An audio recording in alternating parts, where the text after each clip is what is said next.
Welcome to DanYellScraps. My name is Danielle and I'm glad that you're here. Make sure you hit subscribe, like, and that bell so you don't miss another tutorial.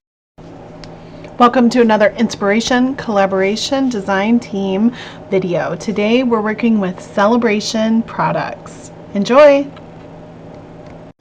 Hi, welcome. Today's video is an inspiration collaboration design team video, and today I am walking you through a project using something from the Sale-A-Bration catalog. So I am going to focus on the Toadstool Gardens 6x6 paper collection here. It's super cute. Look at those cards that were made with it. It's adorable. Today we're going to make a layout, so let's get started. I ordered enough product through here that when I was able to get this paper pack for free, so I spent $60 and then I got this 48 sheets of 6x6 paper for free. So this is what we're going to use, and then we're going to make it into a 12 by 12 layout. All right, so I've done some of the cutting for us already so that we can focus more on the design and take care of getting everything loaded here. So I am using 5 photos today. So I have 2 4x6 photos, a 4x4, a 3x4, and a 2x2, and they're all matted with a 1/4 inch on border. So 4 1/4 by 6 1/4 is my photo mat, and I decided to use black cardstock for my photo mats. My base page is going to be 2 white cardstock bases, and those are 12 by 12. And that's going to be our first area that we start with, and then I need to pull out the pieces that I wanted to use so that we can get started here. And we're going to do something like this where we're going to cover the entire, there they are. We're going to cover the entire base of the white here in our 6x6. And really I could cut it down and follow the inspiration sheet that I have, but for simplicity I thought, you know what, I don't want to really cut more than what I have to. So this is how I'm going to do it, and you can follow along, or I can share the cutting guide with you and you can use the cutting guide. I am going to put this really cute whimsical paper on the left side, and then on the right side I am going to follow up with this like wood grain here. It has that gray tone undertone to it. So let's get these all lined up and down, and I'm just going to line it up to my corner of my paper here. Okay. Now the pattern isn't meant to flow precisely, but if we get it close enough, it won't be that noticeable that there is a line there. So we're just going to do our very, very best here just to sort of line everything up. So the pattern isn't continuous per se. And then I'm going to do the same with these pieces here. And I'm going to come in and repeat it and mirror it. I'm going to do a mirror, so I'm going to do the wood grain on the left and the pattern on the right.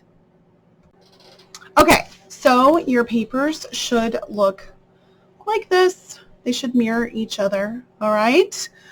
Now, let's get started to putting down our layout. So like I said, if you do it just right, you're not really going to see too much of those lines in there. And what we're doing today, it's actually going to end up covering up these center lines right here, so I'm not too concerned with if they're visible or not. So we are going to use this stamp set today, and that's that terrific Toadstools stamp set. And I actually got the bundle, so you have, and I've done all of our stamping already, and I got the punch too. So if you saw my unboxing video, you can see that punches are new to me, so I discovered how to use that on the video. So that's the stamp set that we're going to use. Here's our cute little mushrooms. So I stamped this in a granny apple green. And then for the stem, I only have this pebbled path, and so that's why I stamped the stem in, just to sort of continue on with that gray sort of theme that we have going on here in this. So I'm just going to set some of these up here so that we can have them readily available to play with as it's time to put our layout together. Okay. So we're going to start by putting down sort of like a little border here, and it's going to go right essentially in the center like this. And this is part of the reason, like, you could cut these pieces down so that they just enough fit here and just enough fit here. And I thought, you know what, there's such a little bit that's left over that it's really not going to matter. So there's our piece like that. And then we're going to put these pieces in the center this way. Right? Isn't that coming along? It is so stinking cute. Absolutely love it.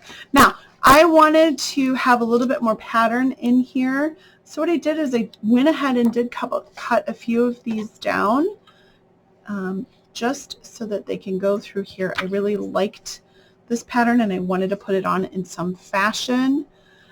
Just with my photos being green, even though they're mounted in that black, I thought that this pattern paper would help focus on it just a little bit more than just having that stark cardstock there. So this is the basis of the layout. So the next step is to go ahead after the dry run and put everything down. If you are a person who loves to do any sort of distressing, whether it's ink distressing or it is edge distressing, now is the time to do it before you glue everything down. And so you're just going to gently go through and distress your edges. This is really great for a couple of reasons. One, it's an extra layer without adding any layers. And two, it really makes these fun, bright, and bold colors really pop against each other, and it gives them some definition. So now is the time to do that. So I would take the moment to do that and then go ahead and add your adhesive and put those pieces down on your layout.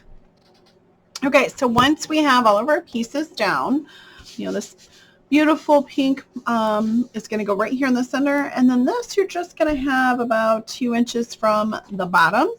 So when you put this piece in, it's 2 inches from the bottom. When I put this up, I'll put all the measurements and placement, if you will, in the description, and or I'll put it on my blog, one of the two.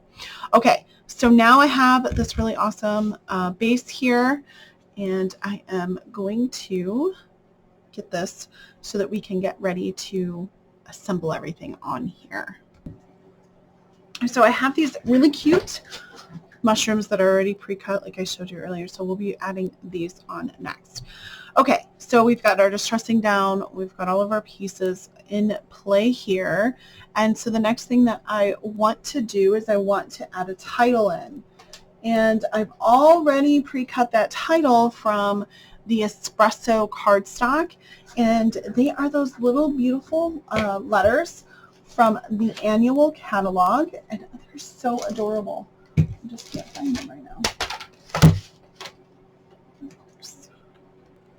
Okay, and so here we have our title, and this is from that super cute alphabet set that I don't know where it is at the moment. So, but anyways, it cuts all of the letters at once. So my title is going to say Wild Wonders.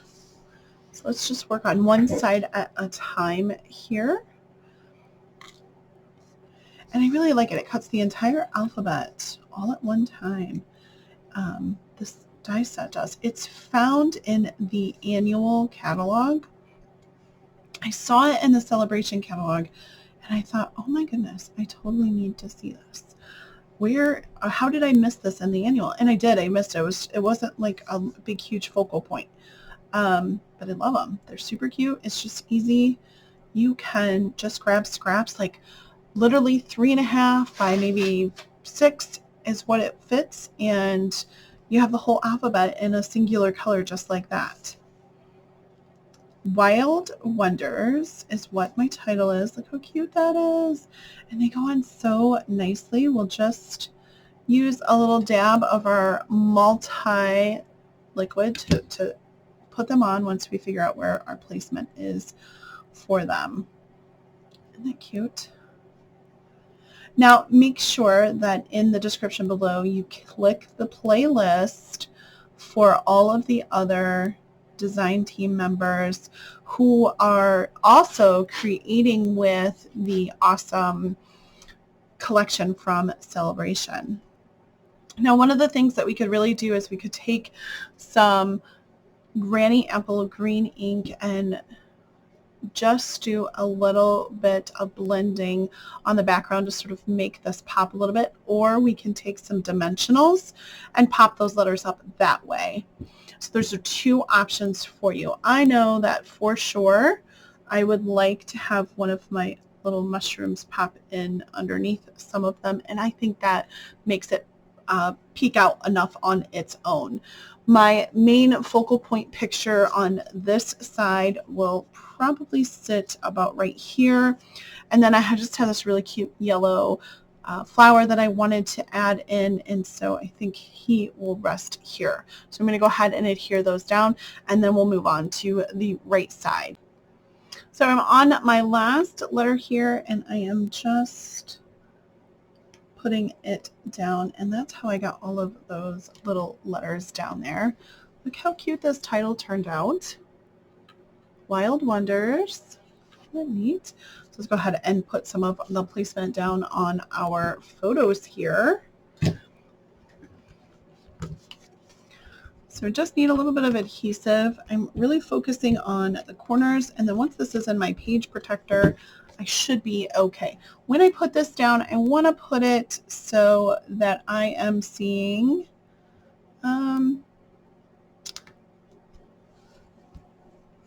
it placed away from the title, and sort of like a center focal point of this area right here is really where I'm looking at that to be. Then we're going to go ahead and add in our beautiful little yellow dainty flowers. So one of the reasons, or I think you can kind of see the main reason why I picked this paper collection is because of this particular hike that my kids and I went on. It was just so fun, and they had a lot of foliage, and we ended up finding a fun guy. And so I thought it was cute. So I'm just going to offset this just so that it kind of matches the offset of some of these letters here that I've kind of wiggled around. And this is great for those that have trouble placing it for a straight line. So it's really, you can just wobble your letters a little bit so that you don't have to worry about it being 100% straight, and it kind of just gives it a little fun detail, especially since this is one of my kids' layouts here. So the left side is coming along nicely. So let's go focus on the right side here, and what we're going to do is add in our pictures and some of our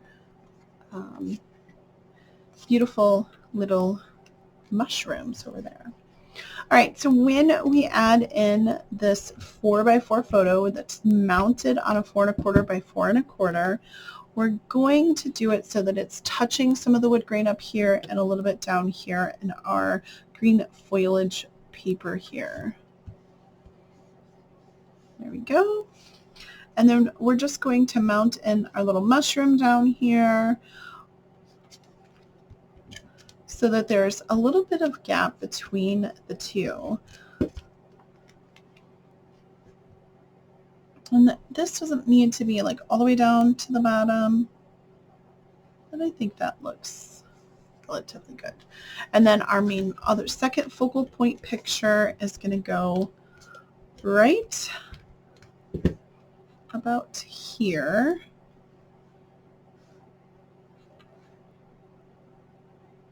And what that's going to do is that is going to leave some room right here for journaling strips.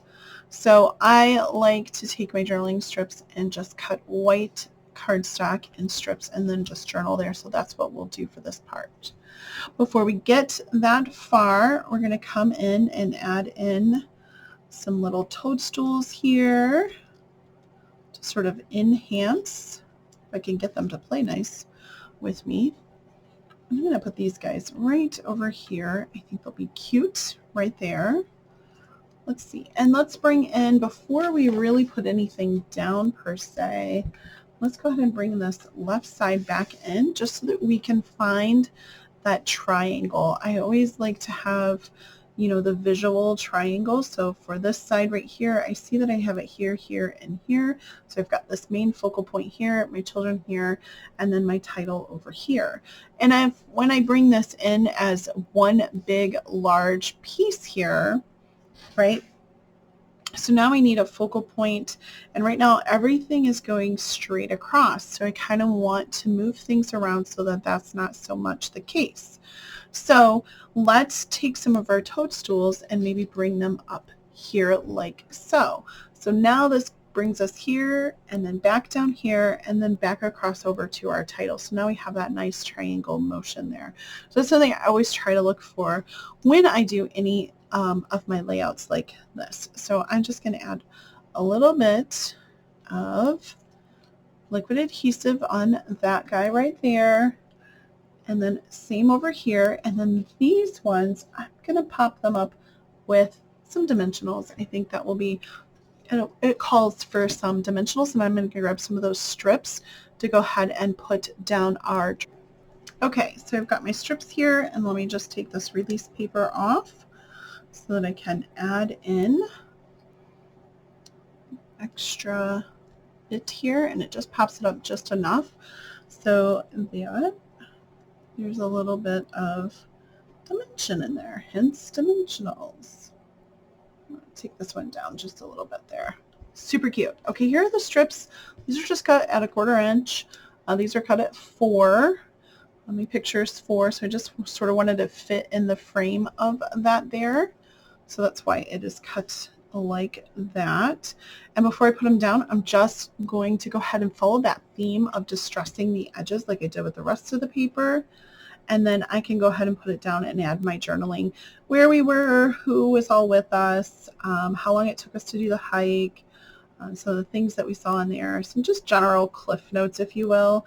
I don't tend to do whole journaling, like I don't tend to do like stories unless it's super special, an occasion or moment or something of that nature. This was just one of the many hikes that my kids and I do, and yeah, we love going out into nature and we love having fun with it, seeing what we can find. I believe this hike, and I don't think the picture turned out, my youngest had found a wolf spider, and it was just fascinating to watch it like run away, really. So anyways, that is this cute, adorable little layout. Let's put some adhesive on here. I'm going to use just a regular dry adhesive on here. I don't want to use a wet because I don't want it to bubble up, and then it bubbles up and I have a hard time writing on it. For video purposes, I'm going ahead and putting it down. Typically, I would write it and then adhere it down, but that's okay. It will still work out just fine. We'll do a little bit of spacing in between those little strips there. And so this is just great to use up any scraps that you have going on. So there's my little journaling right there. Now I do want to come in. I have one of the stamps already blacked up here, and it says "You are magical." And I just really wanted to add that. I thought maybe it would look good here. And it could also maybe even go good here or here. I think I'm going to stick with this. And I want to put it in a black ink, but I also need a pad to put under my table, so let me get that set up and we can do that right quick on camera here. All right, so let's ink this up super quick here.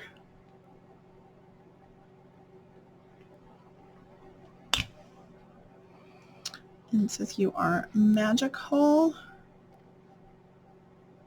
turn it so that it's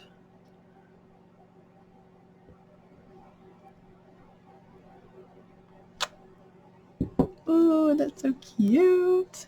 You are magical. And what I'll do is, because I don't have this on the stamp apparatus or anything of that nature, I'll just come in with a journaling pen and sort of fill that in so that stands out just like I had intended it to do. And usually when you do a good straight up and straight down pressure on your stamps, they usually come out pretty good. So I just probably had a dry ink pad there, not allowing for good coverage. So this is a good little quick fix. And it's just to help it stand out. So in the description below, you'll find, like I said earlier, all of the links or the playlist for the Inspiration Collaboration Design Team videos. A new member was just added, and she is super tenacious and already has her video up. She was just added this week, and it was amazing. So I kind of feel bad that I didn't get mine up in a timely fashion, but she did, so that's awesome. So I love that inspiration and that kind of accountability that she sort of brought to the table with that. Her name is Susan. Be sure to check out her channel along with Katie's, Cammie's, Dawn's, and Melanie's. All right, there is my super cute layout using the Toadstool paper from the Sale-A-Bration that you get for free when you spend $60. I hope that you enjoyed this amazing layout and that it inspired you to get crafty with your 6x6 papers. Until next time, I'll see you. Bye, everybody.